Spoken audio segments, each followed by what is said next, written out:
Hi, everyone. My name is Daphna Rabinovich, and on behalf of the Giller Foundation, it's my pleasure to welcome you to tonight's book club. Please make sure to have your Zoom on a side-by-side view for the best possible experience. And tonight, it is my profound pleasure to introduce you to Katie Kitamura, who will be our interviewer tonight. Katie's most recent novel is Intimacies, one of the New York Times 10 best books of 2021 and one of Barack Obama's favorite books of 2021. It was longlisted for the National Book Award and the PEN Faulkner Award. It was also a finalist for the Joyce Carol Oates Prize, the Grand Prix de l'Héroïne, and the Prix Fragonard. Her previous novel, A Separation, was a finalist for the Premio von Rizzori and a New York Times notable book. Her work has been translated into 21 languages and is being adapted for film and television. She is a recipient of the Rome Prize in Literature, as well as fellowships from the Lenan, Jan Michalski, and Santa Maddalena Foundations. She, when she's not writing and receiving all these awards, teaches in the creative writing program at New York University. Tonight, Katie will be interviewing Antoine Wilson, author of the 2022 long-listed and wonderful novel, Mouth to Mouth. Katie, just so you know, was also a Giller jury member last year and read her fair share of books, and she is thrilled to be talking to Antoine tonight about his book. Thanks. Thank you so much, Daphna, and thank you to all of you for being here. I'm so thrilled to be talking to Antoine. Mouth to Mouth is one of the most beguiling. I think that's kind of the only word I can use to describe it. It's really a beguiling and impeccably crafted novel. I'll just say a couple words about Antoine. He was born in Montreal, and he's the author of 3 novels, Panama City, The Interloper, and of course, Mouth to Mouth, which, in addition to being nominated for the Giller Prize, was one of Barack Obama's favorite books of last year. And his work has appeared in the Paris Review, Story Quarterly, Best New American Voices, and the Los Angeles Times, among other publications. He's also a contributing editor of A Public Space and a graduate of the Iowa Writers Workshop and the recipient of a Carol Hauck Smith, is that better? Hauck Smith fiction fellowship from the University of Wisconsin. He lives in Los Angeles and teaches in the Continuing Studies Creative Writing program at Stanford University. Welcome, Antoine. Thanks. Nice to see you, Katie. Nice to see you as well. I wonder if I could start with, I know it's a very basic question, but I often find the answers surprise me. So I wonder if I could ask what the origins of this novel were. What was the kind of first little seed of it? Oh, well, it's interesting because I think anytime, when this book was finished and I first talked to my publicist about how to talk about the book, she said, what do you have for me? And I said, I used to be the person who wrote this book. That's it. That's all I have. And that's how I feel whenever I finished a book. And then I have to stop and sort of think about how to talk about it and how to talk about where it came from and all that. And in so doing, with this one especially, the excavation was fun because I realized that the sort of seed for the book is traceable. And it's traceable back to 1997 when I was with friends in Seattle, visiting Seattle, and they had what they call Seafair. It's like a fleet week with the Navy down by the waterfront. And so we were wandering around, just goofing off, and I saved somebody's life. This guy was walking along air drumming, and for some reason there are like freight train tracks right there, and he's air drumming, not paying attention to anything, and he's about to walk in front of a freight train that's probably going 30 miles an hour or something. And so I yelled, got his attention. He continued walking, and then he sort of stopped, like, why is this guy yelling at me? And then the train went by, and he said, oh my God, you saved my life. I'm going to buy you a big steak dinner. And then the train like finished going by, and then he just kept air drumming and he went away. And so my friends made fun of me for a long time that I never got my steak dinner. And so You got a maybe novel instead. I got a novel instead, but it took a while. Yeah, so maybe 10 years later, I was working on a short story of somebody saving somebody from drowning. I've always been interested in this relationship between sort of rescuers and the rescued, whether it's, you know, that sort of emotional white knight type stuff or like literal life-saving. I was pre-med, I was an EMT, I'm a surfer, so, you know, I've helped people in the ocean, this sort of thing. So it was a drowning story. And it was a steak dinner story. I'm going to buy you a big steak dinner. And he said, okay, sure. And then it sort of became a story about like how many steak dinners is someone's life worth, which is really, it was just not a good story. It was kind of programmatic, but it was the germ that gave birth to, I guess, these questions of what happens when you save somebody's life, is, you know, outside of an institutional kind of setting, and what's owed. In that story, did you have the novel has a very particular frame device where you have two characters who have not known each other not seen each other for a very long time. They meet in an airport, and then the character who has saved this man from drowning kind of, you know, buttonholes this guy and tells him his story. Yeah. That seems like, for me as a writer, that seems like that would be exactly the thing that would open up the novel in a way. But how was it for you? And you know, when did that frame device come into being? When did the narrator appear to you? Yeah, so the process of development of this book was fairly long. I was working on another short novel at the same time and going back and forth, abandoning one for the other. Not sort of like, oh, I'll work on this one now, but like telling my wife, I'm never going to work on this. It doesn't work. I'm walking away again and again. She's very patient. And so I had walked away from this one. At the time, it was Jeff, the guy who's telling the story in the frame story. It was a first person novel from his narration, and he was telling the story. And it went on and on and on. It was about maybe 1.5 times longer than this book is. And I never quite got to like, why does this book exist besides like this mysterious impetus to write it? And then I was rereading Austerlitz by W.G. Sebald, and he's got, you know, this sort of authorial stand-in anonymous narrator guy who thinks about things and then bumps into Jacques Austerlitz several times over the years, and then he conveys that story to us. And I thought, what if I put in like an interlocutor kind of thing? Let's just give that a shot. And then it just felt so right, and everything clicked into place. So then that was the beginning of the first final draft, was recognizing that I should perhaps try to like have this author. So basically Jeff's storytelling gets put on the stage instead of being like between the reader and Jeff. Could I maybe ask you to read a little bit from the opening where you set up this kind of structure for the book? Sure. Speaking of like looking back and trying to figure out where things came from, after the book came out, I was just digging around on my computer in like these archived files, and I found airportstory.txt, and it has there's an image here, a gratuitous image. It has nothing to do with anything else. Here, I'll read it to you. And then the guy whose name is being called over the PA, just like this, and it was dated July 2001. Just sitting there waiting to be, and I had no idea it was even there. This is from the beginning of the book. I think I'll read for about 3 minutes.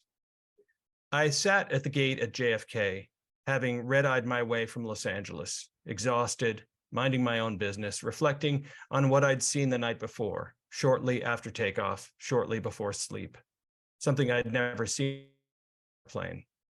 I'd been on the left side of the plane, and we'd gone south over the ocean, accident of fate, affording me a panorama. Amber streetlights dotting neighborhoods, red stripe, white stripe garlands of freeway traffic, mysterious black gaps of waterways in parkland. The small burst of light, not at ground level, but above it. Another burst of light, streaks opening like a flower in time lapse, a fireworks show. I watched the little explosions until we penetrated the cloud layer. It wasn't a holiday. I was thinking about how a sight that might consume our attention completely on the ground could, from another perspective, barely register as a blip on an enormous field when I heard a name over the PA.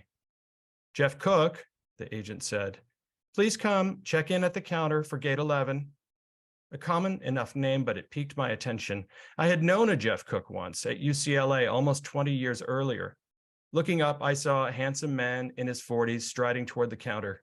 He was dressed in a sharp blue suit, no tie, glasses with transparent lucite frames, expensive leather loafers. He said his name to the gate agent and slid his boarding pass and identification across the counter. While she clicked away at the noisy keyboard, he leaned slightly on the handle of his fancy, hard-shelled roll-aboard suitcase. From where I sat near the gate, I could examine this Jeff Cook closely in profile. I had all but determined that he wasn't the Jeff Cook I'd known and was going to turn my attention elsewhere when he looked in my direction. I knew those high, broad cheekbones and that penetrating gaze. It was he. But Jeff had had famously long, dark, flowing hair, not this cropped salt and pepper business. Plus, he'd put on weight, become more solid in the way so many of us did after college, continuing to grow into manhood long after we thought we'd arrived. We hadn't been friends exactly, barely acquaintances, but Jeff was one of those minor players from the past who claimed for himself an outsized role in my memories.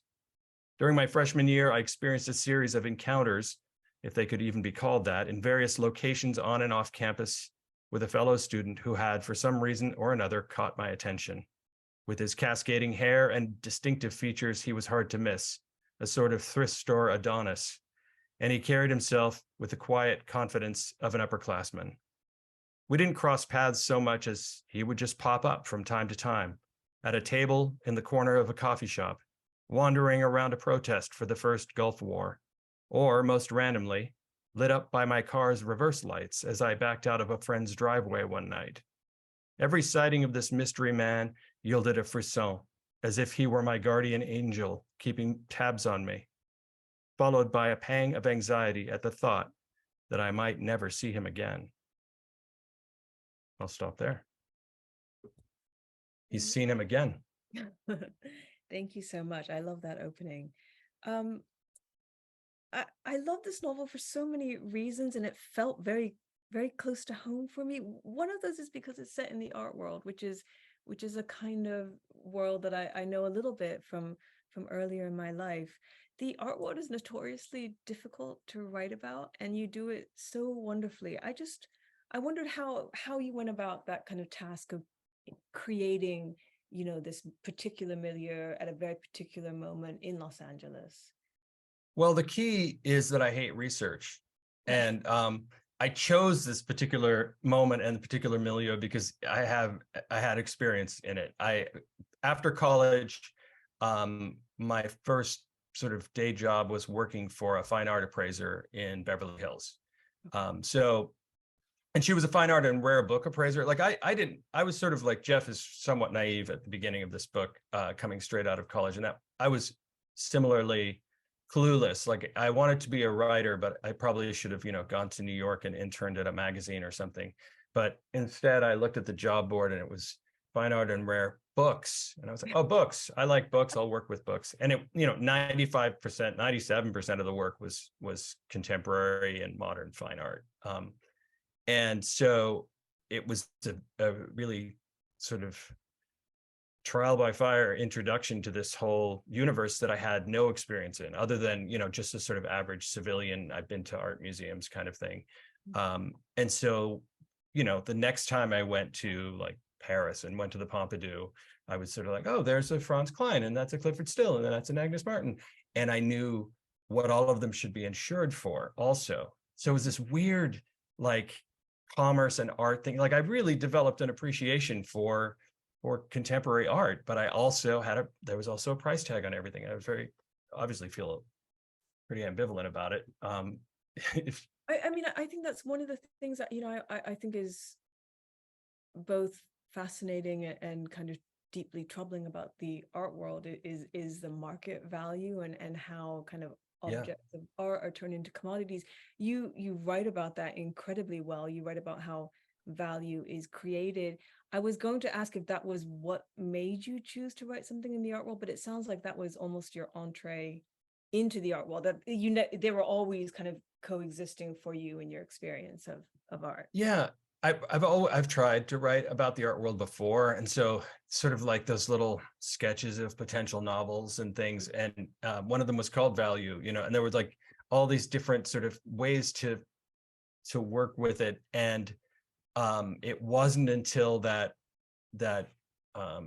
draft where I figured out there should be an interlocutor that I decided that Francis would not be a generic corporate writer, but an art dealer. And here was my chance to finally write about the art world. So it came about sort of, I guess, organically. Like everything was set in place for that, that little jewel to go into its setting. I always think, sometimes I feel like people expect that for an author, there's a kind of single stand-in for that person's experience. But it sounds to me like there's a little bit of your life in Jeff, and also a little bit of your life in the character you described as a stand-in for the author. Can I ask, it's really, I don't really know how you do it, because we don't actually see that much. What you read is almost the most we see of the relationship between the narrator and Jeff, and yet it's a very charged relationship. It feels in some ways has a kind of parallel charge to the relationship between Jeff and Francis, who is the art dealer whose life he saves and who he becomes kind of intertwined with. How would you characterize the dynamic between the narrator and the character of Jeff? It's funny because, I'm not a reader of this book. So I've got my own version of things. I kind of wish I could be, have like a eternal sunshine switch and just never have written it so I could experience it as a reader. But my take on their dynamic sort of started from the sort of middle-aged, school reunion thing, where you've re-encountered these people you haven't seen in a long time, and some people have sort of come into incredible material success, and other people are still grinding away at the thing they're trying to do. And I wanted these two characters to be it started in similar places and be in very separate places. And again, it's a question of value, right? Like Jeff gets to fly first class and he's got this fancy life, but he may have compromised himself quite a bit to get there, whereas the narrator, he's stayed true to what it is he's trying to do. He hasn't quite met with the success he was hoping for. So I mean, that's a sort of simplified version of the dynamic, but there's definitely a power dynamic where Jeff brings him up to the first class lounge and treats him as if he's the host, right? There's a lot of that kind of power. But at the same time, Jeff is waiting for the judgment in some way of the narrator. Like he wants to present. It seems, I mean, I felt sincerely, if blindly or willfully blindly, he wanted to believe that he wants to believe that he's a good person. And in that sense, the opinion of this person who he's known for a very long time before he's had this turn into darkness, let's say, is relevant to him. So there's a very interesting kind of, they both have holds over each other. And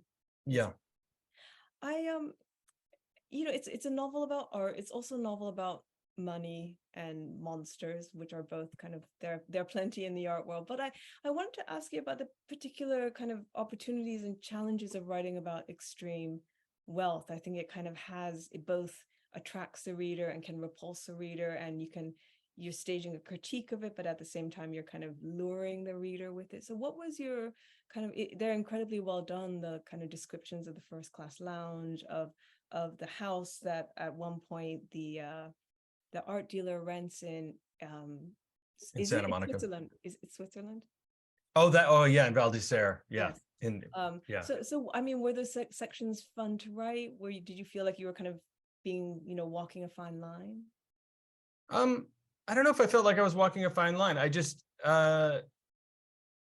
it reminded me of when Beverly Hills Cop came out as a film. There was this thing about how much money it did internationally, and they sort of realized that it was popular around the world because people, it didn't matter if it was good or bad, like the sequels. People just wanted to look at Beverly Hills. And I had that experience when I was in graduate school in the Midwest, and I would, or even at Wisconsin, where there was sort of less of a social environment. So I was home, just trying to write. And I would find myself watching, I think it was called Pacific Blue. It was a pretty terrible TV show about bike cops. Like, it was a sort of Baywatch, but bicycle cops in Venice. And I would watch it just to see Santa Monica, So I don't know, all that stuff kind of just appeals to me on a completely superficial level. And then I live in Los Angeles. I live on the west side of Los Angeles. There's a tremendous amount of wealth around. I'm raising kids here, so I definitely am very conscious about sort of the way people display signifiers of wealth, and the way, all the houses are getting torn down and replaced by mansions. I mean, one of the interesting things about Francis, I mean, the novel has these layers where you have the narrator looking at Jeff, and then you have Jeff looking at Francis, and both of those relationships are quite fraught and transgressive, and there's a lot of envy, I would say, kind of up the food chain, so to speak. But one of the things that was really intriguing to me about the way the character of Francis his biography is introduced. I mean, we first meet him when Jeff saves his life on the beach, as you described, but his biography is introduced through generational wealth, but also through different performances of class. So his grandfather was wealthy. His father performed a kind of leftist political position of some kind, and then Francis himself again is performing well. So I was really interested in this idea of class and performance and wealth, and that's not unrelated, of course, also to Chloe, Francis's daughter, who ends up being very important to the novel.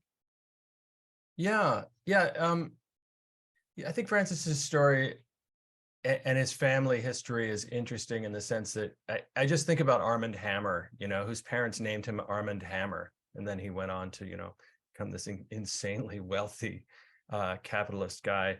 I think these things just sort of go back and forth over the generations. And something that happens to Francis is his dad is a labor lawyer, and they're living with the people, in the various places where the workers are living. And the whole point is, we're just like you, right? But then Francis himself, like the workers' kids, identify him right away as not like them. So they're sort of teasing him. So he has his own reason to sort of separate himself out from them. And in terms of class, I just feel like it's become, maybe 10 years ago, I was talking to somebody about Method soap, and there's just like, this is a class system of soap. We have designer soap now. There's people who have the regular pump soap and the people who have the designer pump soap. And there was so little, I feel like there's more of it now, but there's so little discussion of class as a thing in America. It's sort of supposed to be one of those things that doesn't really exist, but we're all surrounded by these signifiers of class, most of which are socioeconomic, I think. But the art world is a place where even a tremendous amount of money doesn't get you all the way there. There's a certain cachet you have to have and relationships you have to have if you want the prime artwork. You can come in with all the sort of new money from wherever that you want, and if you're not seen as sort of on the inside, you'll just get a second-rate painting or sculpture or whatever. It felt, I mean, Francis is a kind of character who is in some way running a long con, as are many of the other characters in different ways. How were you thinking about kind of fraud as a metaphor that moves through the novel? There's kind of, I don't know, at various points you don't know if Jeff is kind of running a con on somebody. You don't know if he's running a con on us as a reader. You don't know what Francis is up. It kind of moves through. It kind of keeps it's part of a narrative device, I think, that kind of keeps the reader, the novel shifts all the time, but it also seems like it's a theme that you're exploring in the work. Yeah, right. So in terms of the structure and the craft of it, there's just this sort of consistent instability happening or destabilization. that some of which has to do with my ambivalence about these things. I can't decide one way or another about certain things. And then some of it has to do with our ability or our inability to tell the truth in any given situation or to present ourselves truthfully. There's a classic series of experiments from the 1970s where these neuroscientists neurosurgeons had taken epileptic patients and separated the corpus callosum, which connects the two sides of the brain, to prevent seizures from going across, and it helped these patients. And the patients seemed completely normal. And then these scientists started experimenting on them and presenting information to just one half of the brain at a time, right? By dividing the visual field and so on. And one of the classic ones is they present to the right half of the brain, which can read language but doesn't generate language, something like get up and walk, or walk. And the people would get up and start to go. And then they say to the person, well, why did you just stand up and go? And they say, oh, I was just going to get a Coke. And this was where they sort of started to discover this thing called the left brain interpreter, they call it. And essentially, it's this thing that comes up with justifications for everything we do and generates language and sort of spits it out. And it doesn't care about truth. It just cares about plausibility. And it's sort of invisible to us which one we're getting, And so I think anytime we open our mouths, I believe in sort of truth and sincerity and those sorts of things in an attempt to achieve them. But it's kind of impossible also. And so I guess it's just an area that I'm interested in general. And, that then gets, the emergent qualities of that lead you eventually to fraud in the art world. I was just thinking about what you were saying about sincerity, because I think there is a really wonderful moment in the novel, which is, there's a lot of kind of quite distant descriptions of art, and a lot of descriptions of art where we access art through questions about market and collectors and how value is created. But there is a beautiful description of a Joan Mitchell painting, and I used to write art criticism, and I always found writing about painting quite difficult. I always found it very difficult to render in language an image clear enough that the reader wouldn't immediately go to Google search and look for the image. So I wondered what the experience of writing that was it a kind of release, because it's a little kind of tiny oasis of sincerity, I think, in the middle of the novel. It feels quite singular as a moment. Yeah, I mean, I knew that I wanted Jeff to have an experience with a work of art that that was sincere, that he's not just some sort of guy who's hopped on board this fraud train. And it parallels my experience back in the 90s when I was first working for an art appraiser.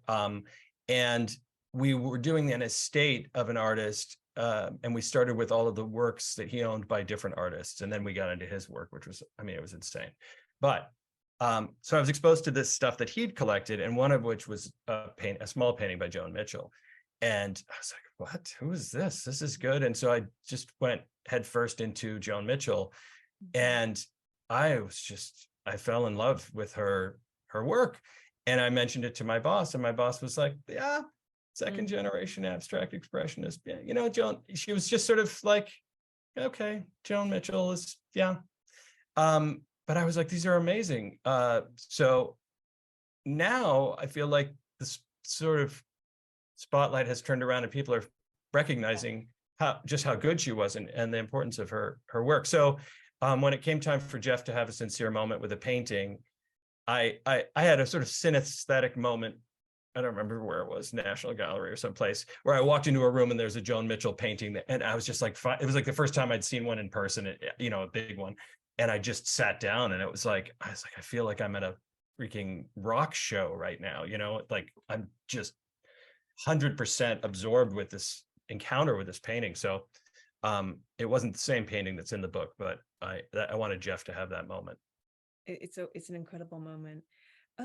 Earlier you said that you wish you could read the book without having written it, or have the experience of just reading it kind of without knowing all that follows. Can I ask, did you know, I don't want to give away too much about the ending, but did you know all the kind of various twists that the narrative would take? Particularly, there's a very big twist that's kind of delivered in one sentence at the end of the novel. How Yeah. how did you discover any of that in the writing, or was that all kind of plotted out in advance? I discovered all of it in the writing. I'm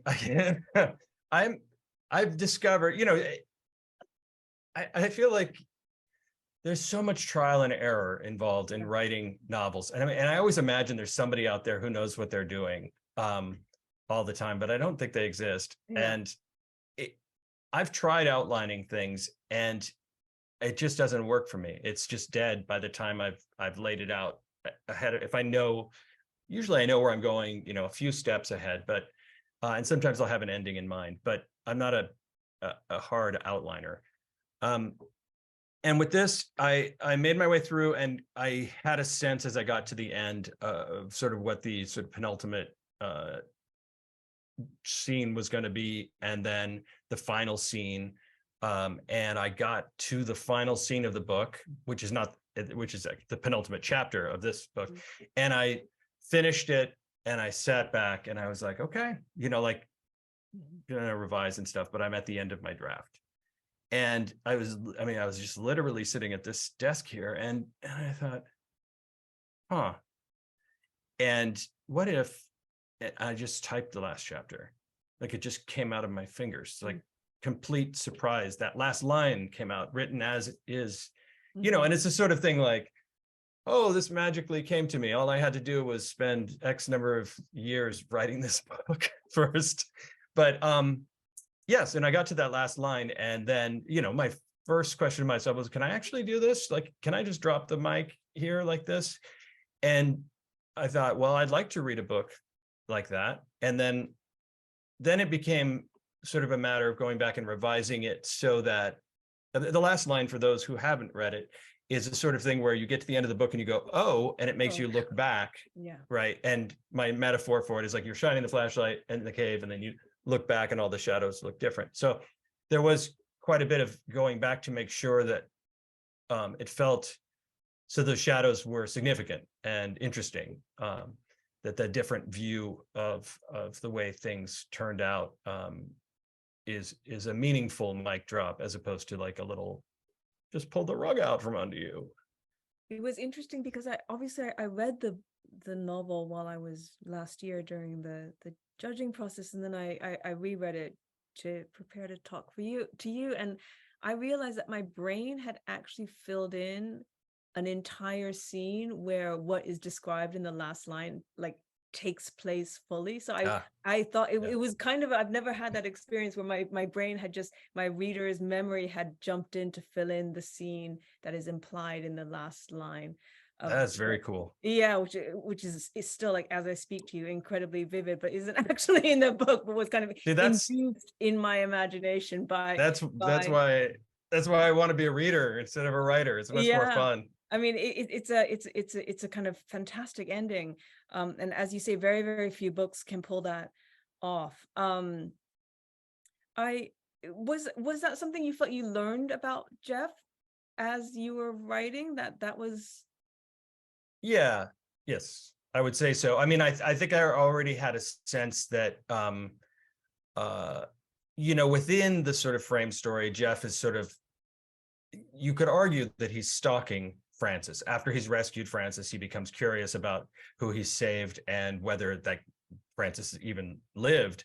So he tracks him down, and then he sort of crosses a line somewhere where one could easily say he's stalking him. So there's this sort of question that starts to come in there about Jeff's motivation and sort of dark side of him, or an ambitious side of him, which he sort of refuses to acknowledge explicitly.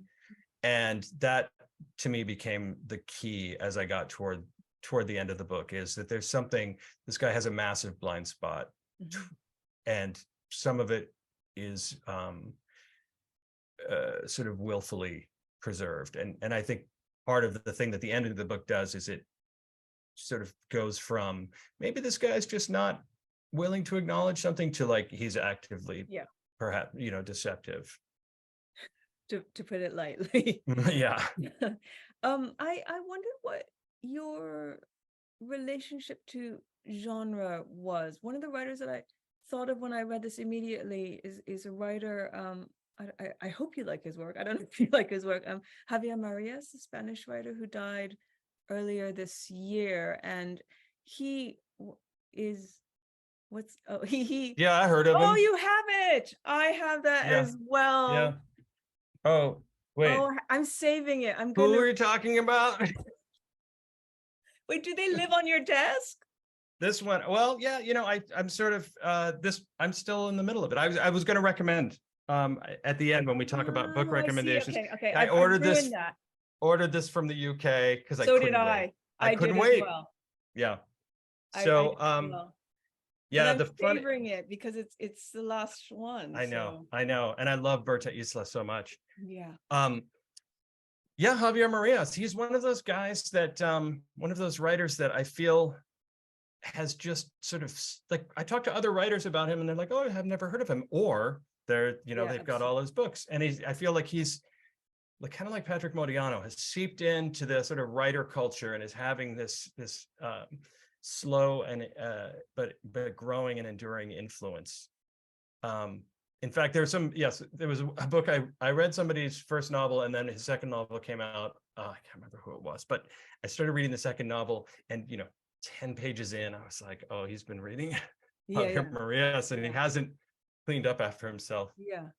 Yeah. I mean, one of the things that I love about his work, and in fact, also Patrick Modiano, is their relationship to genre, which is that they steal, maybe steal's not the right word, but they use it heavily. Yeah. They use the tropes, they use the structure, all of that is incredibly productive for their work. And I wondered what it was, how you thought about it. Do you find yourself, I know some people have kind of used the word thriller to talk about this book, and it is certainly thrilling and it's propulsive. It has this incredible narrative drive and it has all the twists and turns of a thriller. But how did you think about genre when you were writing this? I really didn't Yeah. very much. And so it was surprising to me when people called it a thriller. And then I sort of acknowledged that it can be seen and read and marketed that way for sure. But yeah, it just surprised. Part of the problem is I don't read a lot of genre fiction. And I don't have like a lot of guilty pleasure fiction that I love to read. So even my first novel, The Interloper, was called, somebody called it a neo-noir, right? And they said a James Cain ending or something. And I was like, who's James Cain? What's a neo-noir? And then I realized like I'd absorbed some of those tropes from Nabokov, who had been making fun of those things. So it's almost like a guy who writes like a science fiction movie, but he's only seen Spaceballs, right? And so I don't know. I mean, and there's so much genre in our just surrounding us in the culture, on TV and in film for sure. I probably absorb more of it from film than anywhere, but yeah. And you, the novel has these kind of quite brief chapters in a way, and I just wondered about but yet I feel like there are scenes that kind of extend beautifully in the way that like a Maria scene would extend. But how did you find that balance of creating these? Also, it's very hard. I find chapter endings really hard, and in part because you can't repeat the same kind of like dying fall too often, and you really nail it again and again and again. I think it would be incredible. I would find it very difficult to write a novel with so many chapters and have to kind of like create that feeling. But does that just come very naturally to you? Or I guess it's funny because that proto version that I mentioned that was like the Jeff narrates the whole thing, that was super Maria's like the sentences, the long sentences, and maybe even some statements about human nature that start with we do this. But I don't know how it happened that these chapters shaped up to be short like that. I mean, part of it is the rhythm of the book, going back and forth between a sort of real-time scene in the airport lounge and then, cutting away to this post third person that may or may not be reliable, and then back to the airport lounge. Mhm. I felt like that allowed me to just do away with a lot of the in-betweener stuff, a lot of the sort of, I don't know, the things that a more traditionally, like a sort of chronologically laid out version of Jeff's story would have. So I felt like sort of like I could just cut from meat to meat, and so then the natural length of those chapters just felt short. They felt appropriately short for me. I don't know. I've just been given a reminder to tell everybody that if you like, we're going to open up for questions in just a minute. So if you want to put your questions into the Q&A, and then I will ask them to Antoine. So yeah, it's just at the bottom of the screen. You should be able to click on a Q&A, and then you can put your answers, your questions in there. I will ask you what your recommended books are, but can I ask first what you're working on at the moment? Well, that's Oh, no, I quite a don't have to question, ask. Katie. Yeah, what I'm working on is a Google Doc that is a 30,000 word sentence. I'm making my own clay, So it's the opposite of mouth to Yes, mouth. right. The opposite of the short chapters. Yeah. I don't know. I sort of feel like there's got to be a more efficient way to do this, but I haven't discovered it yet. So I'm deep into something, and there are a bunch of aspects of it that stuff is so provisional when you start to work on something. It's like you have an idea, a relationship between characters, and it's sort of like right now these two characters are on a road trip, and I'm just sort of, as I'm actually writing this, I'm sort of wondering, is it going to be a road trip? And so I'm in that zone of making the clay. So in general, like with mouth to mouth, because it's so clean, I think it's easy. I mean, it was easy for me to assume that it kind of, I don't want to say comes out that way, but that it's not a clay that then gets reduced. But is it generally for you, are you generating kind of many, many, many words and then kind of reformulating it, or finding the novel in the middle of that? Yeah, usually it involves those sort of proto drafts. It's like you have to fool yourself into thinking that you're writing the final draft, even though it's probably going to change. And then my process, as I go through the next drafts, usually involves starting over until I've got like that first final draft, or first draft. And I don't cut and paste. So like, right, part of it is about, getting it up here through writing, so that then it can be at hand, for a draft that makes it feel like it's just flowed out of the fingers. Maybe like my greatest strength as a writer is cleaning up my mess afterward. I mean, it sounds like you persist for years and years, if need be, to get to the final. Yeah. I think now is a moment where I will ask you what your recommendations are for us. Do you have any books? I've slightly spoiled it, but yeah. No, I have some fun recommendations. Let's see. Delphi by Claire Pollard. This is a really, really interesting pandemic novel that has to do with different modes of fortune telling, and it's written by the narrator, I think is a classics scholar, and Claire Pollard herself is a poet. This is her first novel, and it's fantastic. And then The Adventures and Misadventures of Mackerel by Alvaro Mutis. This is a sort of South American classic. And I guess Mutis wrote a lot of poems about this character, Mackerel, and then wrote a series of novellas late in life about this character. And I've just started. I just read the first novella, and I'm totally taken by it. So apparently he's one of those, like, if you know, guys. And then what do we have here? Derisu Uzla. This is source material for Kurosawa's film about a character named Derisu Uzla, who was a guy who really existed, who was a Siberian, like a native Siberian guy. And the soldier Vladimir Arseniev was one of the first explorers in Siberia, and Dersu Uzula was like a loner hunter trapper guy who walked him through everything. It's an amazing film, and this is Arseniev's journals essentially of the voyage, and it's just like it's great sometimes to go into a whole other world that isn't trying to be it isn't fiction, it's not trying to be literary in any way. It's not trying to do anything other than just present itself.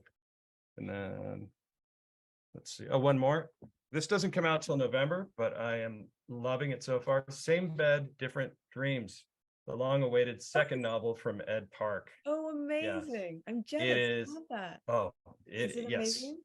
It's amazing so far. Again, not that far in, maybe 130 pages, but I'm absolutely loving it so far. So I'm very excited to finish it and share the kudos in the social media, And available to pre-order right now. So It should be, yeah. yeah, fantastic. I'm gonna start with some of these questions. The first question is, I'm intrigued to know, does the ending suggest a poetic justice? As a reader, I saw it as a dark revenge, and that question is from Haley. Yeah. Hi, Haley. One of the things that I was excited about with this book was the degree to which it's open for the reader to interpret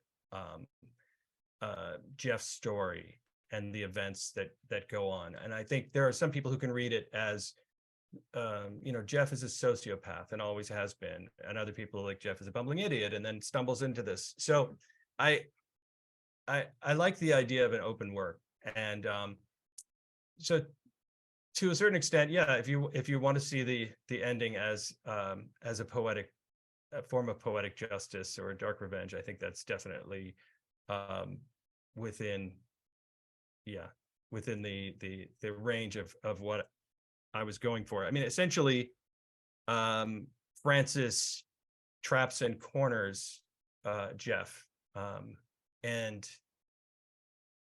yeah, I don't know. I mean, to some degree, I also felt like the ending is well, yeah, just a sort of natural capstone to the way that Francis decides to spend his extra time that he's been given. Did you ever consider having Jeff definitively make a confession to the narrator? Or was it important that the narrator would uncover that element of the story himself? Yeah, well, as I said, the initially the last chapter wasn't even part of the conception of the book. So it was always a confession to some degree in terms of his not coming to Francis's aid. And so to me, the very ending has more to do with his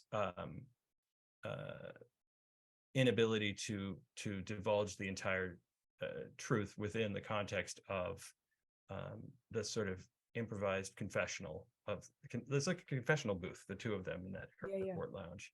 So he's asking for absolution maybe, but he's not completely confessing. Second question is from Jody. It's, why was Francis so afraid of people knowing he nearly drowned while swimming? I.e., why would he tell people he'd broken ribs while playing squash? I couldn't understand why it was such a big secret. So you have to say, sorry. Bless you. Weakness, projecting power. I think if you break your ribs playing squash, then everybody can picture that as somebody, being athletic and virile and strong and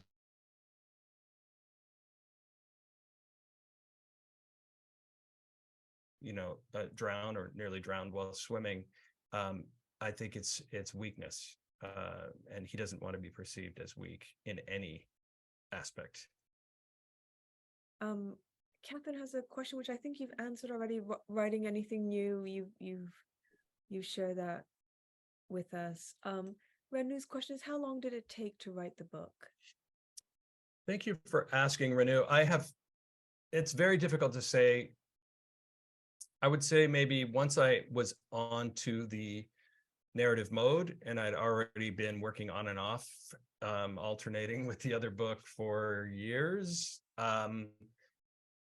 maybe 3 years, once I sort of knew what it was all going to be about. it's very difficult to say with this book because I was also switching with another book, and at least for me, the writing life involves a lack of confidence a lot of the time about what it is that I'm creating. And then, once it's in a book or between covers or something like that, it all feels so inevitable, right? But every single word is a decision of some kind. So it just takes a lot of, I guess, creative stamina, maybe. So it's hard to say how long it took. Longer than you would expect for 180 pages. Oh, the novel you were alternating, that you were going back and forth with, did they kind of influence each other, or was there any No, productive I mean, cross-contamination? yeah, no, they're very, very different books. And that was kind of the thing. Sometimes when you're working on something, you think, oh, I should be working on that. It's completely different. Yeah. So it's getting bounced around a little bit. And it remains in a drawer, not truly abandoned, I think. We'll see. Do you ever revisit old manuscripts? Do you ever dig them out, kind of? Sometimes, but never to any sort of, satisfaction. There's a reason they've been put away. A question from Catherine: is your favorite of the Javier Marias books? Maybe A Heart So White, but maybe Berta Isla. I mean, that was the most recent one before Tomas Nevison. And then the first one I ever read was Tomorrow in the Battle, Think on Me. That might also be my favorite. There's a character who's interested in insinuation in Tomorrow in the Battle as well, which is something that fascinates me as well. There's a question from Peter who says, do you think the main characters would have been as believable if cast as Canadians as opposed to Americans? Hi, Peter, my brother. Peter's in Ottawa. I'm going to Peter's wedding in July. No, I don't think the characters would have been as believable if cast as Canadians, because Canadians are inherently not deceptive, not litigious, and just kind people across the board. That's an ironic. I don't know.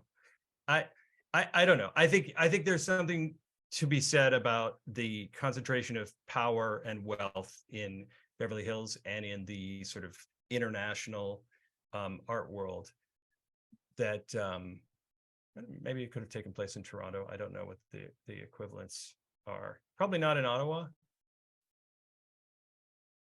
Do you think of it as a I mean, do you think of yourself as obviously a Canadian writer who's nominated for major prizes in Canada, but do you think of yourself also as a California writer? Yeah, I mean, all three of my books have been set in California. The one I abandoned was set in Montreal, and I know, right? So sorry, Canadians, that book's in a drawer. And the one that I'm currently working on is also partially set in Montreal. So there's been it's an interesting thing. I came to Central California when I was almost 7 years old, and I was a little French Canadian boy thrown into this farm town in the San Joaquin Valley, which, as I've said before, is a great way to make a writer. Yeah. But I've always felt alien to some degree here, and I only became a citizen here in '99, so I could vote. And yet, I'm probably not that Canadian to a Canadian. I probably seem very Californian. So I'm caught between worlds. You obviously read a lot of fiction in translation, and you just described yourself as a French Canadian boy brought to the Central Valley of California. How much is that kind of access to multiple languages? How does that influence your own work? Not that much. I mean, the great tragedy of my childhood is that I lost most of my French when we were in Central California. My mother is French Canadian, my dad is Anglo, and my mother wanted us to speak English properly, so she stopped speaking French with us and was very insistent on us speaking English properly. So we really lost our French as kids. So I go back, you know, and I read things in French. I love those things that have facing pages, you know, in English and French. And I don't know. It's hard to say. I did try to learn, right? I mean, I took a year of Spanish in college, and that was my first exposure to really taking on a foreign language and realizing, you know, when you speak with a Spanish accent, trying to speak Spanish, I was like, so we just do an impression of Spanish people? Because, you know, in French class, I just like switch into my French accent. So they're little subtle things, but it's hard to say for me. They're kind of invisible most of the time. It's funny. I had a very similar experience growing up in the Central Valley of I was bilingual until I was about 6, and then my parents decided just to speak English to me. And I also love Javier Marius, and I'm a novelist, so maybe there's some kind of Venn diagram or I don't know, flow chart that leads inevitably to this place where we find ourselves now. Yeah, parents, do not do this. I feel like they must not anymore, right? That can't be the kind of approach in this day and age. Are there any last questions from the audience? This is your chance, if you want to throw anything up into the Q&A, and I'll just give people another minute. And Antoine, I'll ask you one more question. I thought it really took the form of a confessional, the structure of the novel, and I thought of that very much as I was reading. And then I was fascinated by the fact that it seems then Jeff more or less asks the narrator to write the book about him.